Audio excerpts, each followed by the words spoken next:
My pleasure to introduce next speaker is Dr. Ahmed Absi, consultant adult hematology and bone marrow transplant in National Guard Hospital, Jeddah. In his presentation about the role of MRD in the setting of the novel target therapy.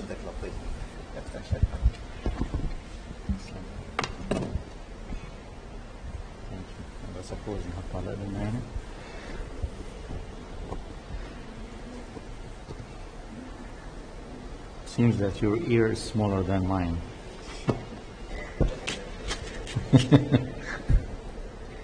Okay. Well, thank you very much for inviting me, and thank you, Dr. Naif. Thanks for the organizers. So today I'm supposed to talk about the role of MRD in the setting of novel targeted therapies. Yeah, I'll skip those. There was some misorganization in the original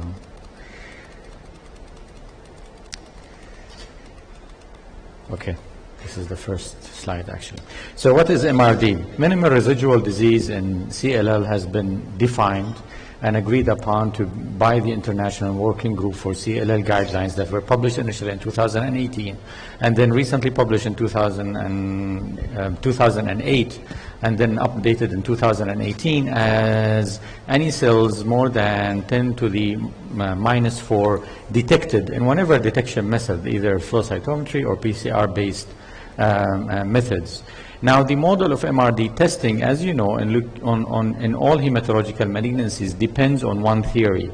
The theory is this, that when we're treating patients with, let it be leukemia, AML, ALL, multiple myeloma, or CLL in this scenario, that the reason that some patients relapse down the road is that the initial therapy that we are applying for those patients does not eliminate completely the disease. And this model, or pathophysiological model, is based upon that whatever residual cells that are left behind, depending on what's the load of those cells that being left, it dictates when this patient will relapse down the road. So patients who don't go into complete remission and only goes into partial remission will have a shorter duration of remissions.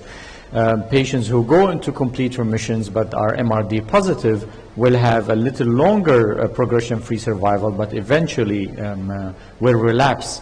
And patients who go to complete MRD negativity have the longest progression-free survival, and some of those patient population is actually cured. Now, this is a great model, but it doesn't necessarily act this way, as we will see in the next slides.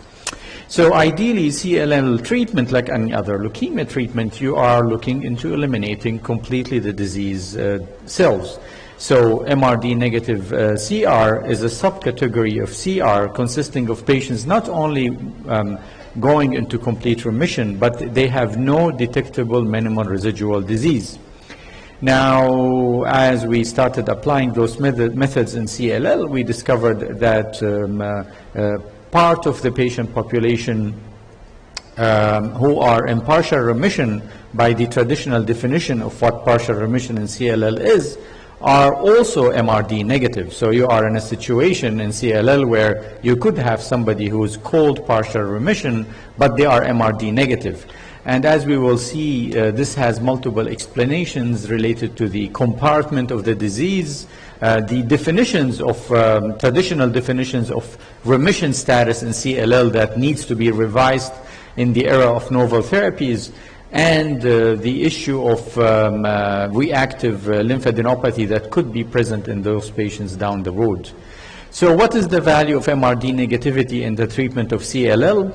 Well, what I would say, this is best called what's the potential role of MRD negativity in CLL therapy, because up till now we really don't have clear definition of what's the role of MRD in CLL therapy.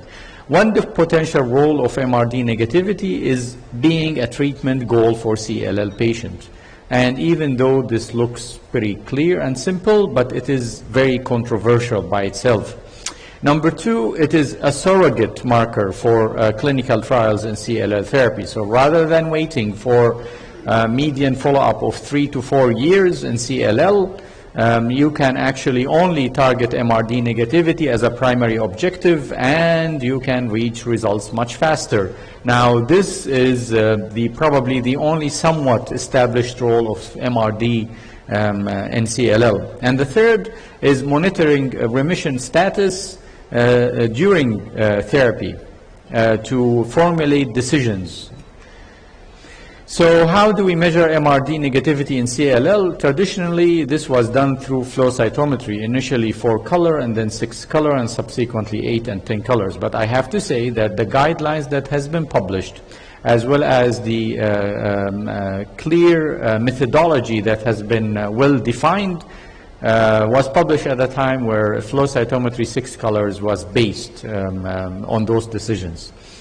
As you all know, flow cytometry has some challenges, including having a fresh sample. You need really a center that's well informed and trained about how to perform that in CLL. The other method is PCR-based. Some trials did use this as a method to detect minimal residual disease in CLL. It's very highly accurate and it's easy to standardize. The problem, it's not very well available across all centers. It's expensive, and you need a fresh sample for the same patient upfront in order to be able to build your primers for that patient. Finally, probably the future holds next generation sequencing as the future of MRD detection in CLL. It is available off the shelf. You don't need an initial sample for the patient. It's very highly accurate. You can reach sensitivity of more than 10 to the -4. You can actually reach 10 to the -6, although we're not sure what to do with more deeper remission status. Now, when MRD has been tested over the years, there was this theory, probably mainly driven in Europe. North America has been lagging behind into pushing for using MRD negativity in CLL as a surrogate marker for endpoints, primary endpoints in CLL trials. In 2014, I think, 2015, there was a presentation in ASH. It led to a publication, and they applied for the EMA behind this, which they used this clear, nice correlations between models, mathematical models of correlation between MRD responses and progression-free survival. It was led by, as I said, the German group, the UK group as well, and they applied for the EMA based on those studies that they've done and their mathematical predictions. And actually, finally, the EMA did approve MRD negativity as a surrogate marker in clinical trials for CLL. Other thing about testing MRD in CLL patients, not only the methodology, but where you get your tissue from. So you can get it in the bone marrow, and obviously the reason behind that, or the positives of testing MRD in the bone marrow, is that it's not impacted by different therapies, and we'll reach what that actually means down the road. And it's probably more accurate and conclusive results with the highest sensitivity to detect MRD. The negatives is obviously you need a bone marrow, but there are other downsides, like having a first draw, subsequent draws you probably would be contaminated with a peripheral blood. You can test the peripheral blood. It's easy to obtain. Additional samples can be obtained easily. It's less invasive. But it could be affected by the therapy, as we will see down the road. The International Working Group for CLL publishes guidelines of how to test, what tests needed for newly diagnosed CLL, how to monitor therapy, what are the indications on therapy, and recently they've added MRD testing as part of their guidelines. Those guidelines were actually just published in 2018 as an update of 2008 original guidelines. Now those guidelines, just to put you in, remind you that those guidelines are not intended for clinical practice. Those guidelines are to unify the clinical trials design. So what their MRD statement is that in clinical trials aimed at maximizing the depth of remission, the presence of MRD after therapy should be assessed. The sensitivity of the method used to evaluate for MRD should be reported, as should the tissue studied, blood or bone marrow. The proportion of patients achieving undetectable MRD should be reported with the total of number of patients treated with the specific therapy as the denominator. So as I said, MRD started at the time when we were applying chemoimmunotherapy as our standard therapy. And there were several lessons that we learned during that era. MRD testing was not a primary endpoint on those trials, and neither a secondary endpoint in any of those trials, with the exception of CLL-11. But MRD testing on the samples was done for almost all patients enrolled in CLL-8 and 10 and 11. And we've seen that with therapies like FCR or BR, you can achieve MRD negativity in the range of 30 up to 60%. Studying those trials has gave us some lessons. So number one, that MRD utility actually is applicable across the board regardless of what chemoimmunotherapy model you use. So in the CLL-8, which compared FC versus FCR, MRD negativity does predict better progression-free survival. And just remember this number, at 5 years, progression-free survival for MRD negative patients treated with FCR or FC for that reason is around 60%. In the CLL-11, which compared obinutuzumab versus rituximab, also patients who are MRD negative has a better progression-free survival with a 5 years progression-free survival for MRD negative patient of around 60%. Also community-based studies, this is out of the UK, where they took patients treated with a bunch of different therapies and they tested their MRD status, and in that range as well, at 5 years, patients who are MRD negative, they also have around 60% progression-free survival. So in other words, those studies are pretty consistent in their results when it comes to chemoimmunotherapy. The second thing that we've learned from studying chemoimmunotherapy and MRD relationship, that there is a unique relationship between the response assessment by International Working Group of CLL guidelines and MRD status. In other words, patients who are MRD negative and in CR do better than patients who are MRD positive and in CR. This is the graph that I want you to see the best. So this is the patients who are MRD negative CR, MRD positive CR. There's a clear difference in their progression-free survival at 5 years, with almost 30% difference between these two arms. And remember this because we will come to that down the road. Finally, from the chemoimmunotherapy era, we also learned that MRD is also important across different subgroups of patients, and specifically patients with high-risk disease. So patients MRD negative treated first line versus MRD negative in the relapsed refractory setting. Yes, MRD negativity does depend on which patient you're treating, whether he's first line or relapsed refractory, but in both groups of patients, MRD negative is still significant. So even in the relapsed refractory setting, achieving MRD negativity is translated into better progression-free survival.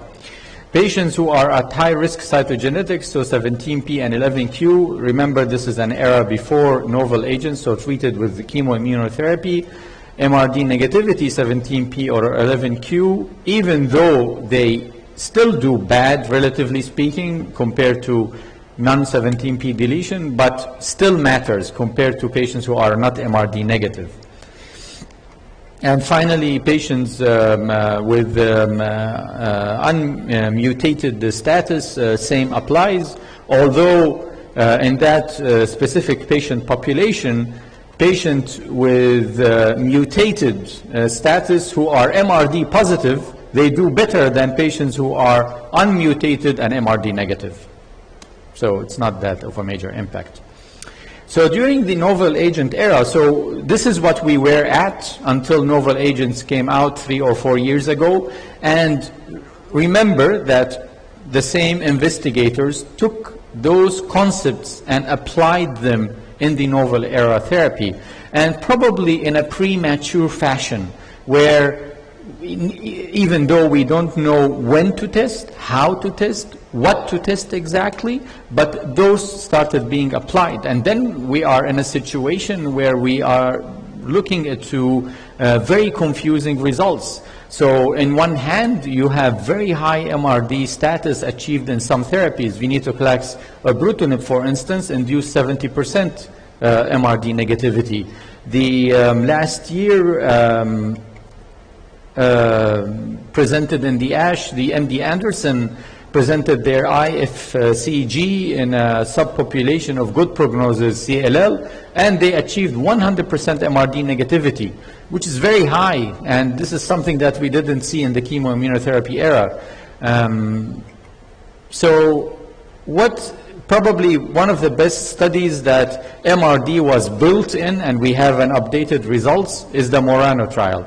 The MURANO trial, which you know, compared venetoclax rituximab versus bendamustine rituximab in the patients relapsed refractory CLL.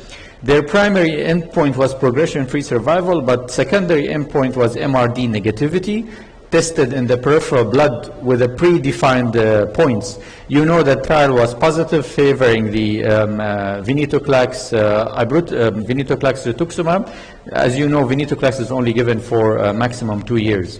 So it was favoring progression-free survival as well as overall survival. The venetoclax rituximab versus BR had a higher overall response rate, but most of those responses were partial remissions, not complete remissions. Peripheral blood MRD was tested at certain endpoint during all of the venetoclax therapy. And MRD negativity with venetoclax rituximab was achieved around 80% of the patients sometime during their therapy. They updated the results for the patient's MRD negativity. They just published that in JCO last month. And for patients receiving venetoclax rituximab, MRD negativity was achieved in up to 60% at the end of 2 years of therapy. Versus MRD negativity only with BR achieved in around 18% of the patients, and going down gradually after that. Patients who are MRD negative, 70% of them continued to be MRD negative after a median follow-up of 36 months. So it seemed that some sort of MRD negativity is maintained, although the follow-up is still not very long. The lessons that we learned from that trial, that MRD undetectable may result in sustainable progression-free survival. The blue arm is venetoclax rituximab MRD negative, and you can see it's sustained nice line of progression-free survival down the road that's above than 80%. The second lesson that we learned, that MRD level did matter. So there's what they called MRD negative, and then MRD positive low, and MRD positive high. Low is 10 to the minus 2 up to 10 to the minus 4. And you can see that patients treated with venetoclax rituximab who have low-level MRD, they do not as good as high totally MRD negative patients, but they do better than patients who are the last one, patients who are MRD positive high level. Same does apply for patients treated with BR. Also patients with BR who are MRD negative, they do better than patients with BR who are MRD positive low level, and they do, both of them do better than patients with BR who are MRD high positivity. The lesson 4, that high MRD level is bad prognostic feature regardless of venetoclax or BR. In other words, patients who are MRD positive being treated even with venetoclax rituximab this line, they do progress very fast. So testing MRD in that setting may inform taking an earlier decisions rather than waiting on those patients down the road to progress in a very short period of time. Actually, there is a slide that I mispresented here, which is, this slide is important because this slide shows that MRD negativity also depends on the agent used. So in other words, in CML, achieving molecular remission is a molecular remission, regardless if you're using imatinib, dasatinib, or nilotinib. In CLL, that's not the case. MRD negativity outcome depends on what's the agent used to achieve that MRD negativity. Okay, so what is the downside of applying MRD in CLL? Well, no, before this. So MRD negativity in that same trial had the same outcome in CR or PR. So patients who are PR and MRD negative, they did as good as patients who are CR and MRD negative. But what's against chemoimmunotherapy, which we talked about before, that patients who are CR and MRD positive, they do as good as patients who are CR and MRD negative. And that's against what we've seen with chemoimmunotherapy era. So CR in the venetoclax treated patients still mattered. So points of criticism of using MRD in the novel agents. Well, more evidence is required before using MRD as a surrogate for progression-free survival and overall survival in clinical trials. An independent link, we've seen, has been established with chemoimmunotherapy and MRD. The same link has not been well established with novel therapies and MRD testing. I'll give you one example. Ibrutinib, last ASH, there was a presentation of ibrutinib rituximab versus ibrutinib alone. Okay? And in that trial, the ibrutinib rituximab had a higher CR and PR rate and a higher MRD negativity, which was statistically significant. So this is an arm that won in responses, won in MRD negativity, but it did not matter in progression-free survival.